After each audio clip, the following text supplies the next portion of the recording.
The Meiji, or modern period of Japanese history, extends from the late 19th century to the current time.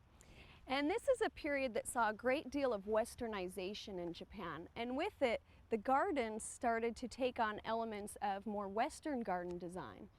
This resulted in somewhat of an eclectic mixture of what seems to be two very opposing design styles, with some very interesting results. Some components that we see that are new to the Japanese gardens at this time include the use of lawns as well as flower beds.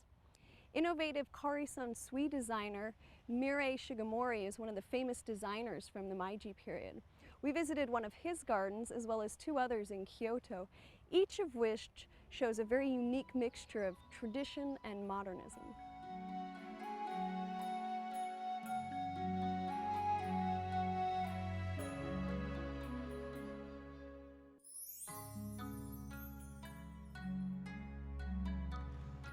We're in the gardens of Tofuku-ji, a Zen temple in Kyoto.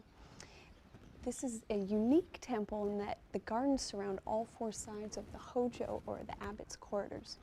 The gardens were designed in 1939 by a famous land sculptor, Shigemori Mirei.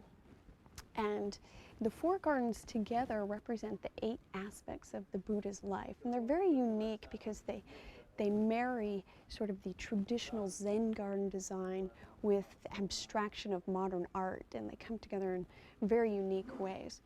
This main garden to the south has 4 massive boulders, and these represent the Elysian Islands, and they're surrounded by raked gravel that represents the 8 rough seas.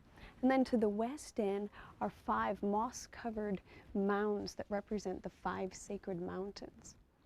The western garden sets the rigid form of squarely trimmed azalea hedges against the soft edge of the moss carpet. The squares in this garden represent seiden, which is the Chinese manner of dividing land among farmers.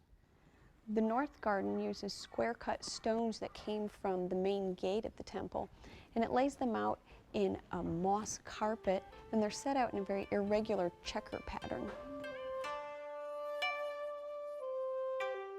When we walk around to the eastern side of the abbot, we find another Karen-san-sui, or dry landscape garden, and this one uses 7 cylindrical stones that are laid out in a gravel bed surrounded by a moss field. And the stones in this design represent the main stars of the Great Bear constellation.